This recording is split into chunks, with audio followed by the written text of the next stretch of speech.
అండి ఈరోజు సత్యబాబు గారు నేను యాక్చువల్గా ఈరోజు మంగళగిరి తెలుగుదేశం పార్టీ ఆఫీస్లో గ్రీవెన్స్ సెల్లో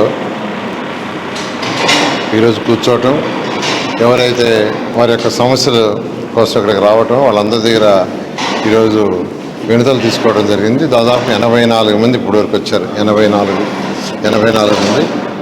అయితే వీటిలో మెజారిటీగా revenue problems, police problems. Almost వచ్చిన వాటిల్లో 90% ల్యాండ్ సమస్యలు ఉన్నాయి. అయితే ఆ ల్యాండ్ సమస్య సంబంధించిన డిస్ప్యూటే పోలీసు సమస్యలు ఉన్నాయి.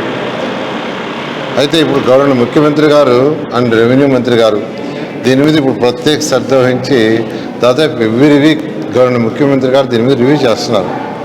ప్రతి సమస్యని సాల్వ్ చేయాలి, ప్రతి ఒక్కరికి ఇబ్బంది లేకుండా చేయాలి. ఈరోజు ఏదైతే గత ప్రభుత్వం చేసిన అవకతవకల వల్ల అందరూ తీసిపోయి 22Aలో పెట్టేశారు. ప్రతి ఒక్కరి ల్యాండ్స్ తీసిపోయి 22Aలో పెట్టేసి రాజకీయ నాయకుల యొక్క కంట్రోల్లో పెట్టుకున్నారు గత ప్రభుత్వం.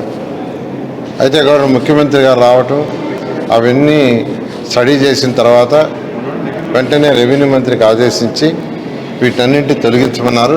అయితే అన్నీ కూడా స్టడీ చేస్తున్నారు. అయితే ఇప్పుడు ఏదైతే వచ్చినా ఇవి కూడా ఈ వచ్చిన వ్యక్తులు కూడా కన్సర్న్ సెక్రటరీస్కి, కమిషనర్కి, అదేవిధంగా అదర్ హెచ్ఓడీస్కి, కలెక్టర్స్కి పంపించాము.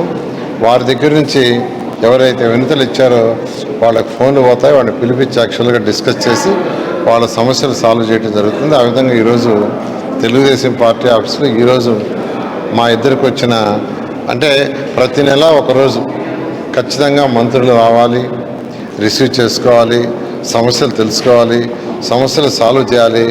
ఈ రాష్ట్రంలో ప్రతి ఒక్కరి సమస్య ఏదున్నా ఎప్పటికప్పుడు సాల్వ్ చేయాలనే ఉద్దేశంతో గవర్నర్ ముఖ్యమంత్రి గారు, అదేవిధంగా యువ నాయకుడు లోకేష్ గారు వారు ఆదేశంతో ఈరోజు రావటం ఇది చేయటం జరిగింది.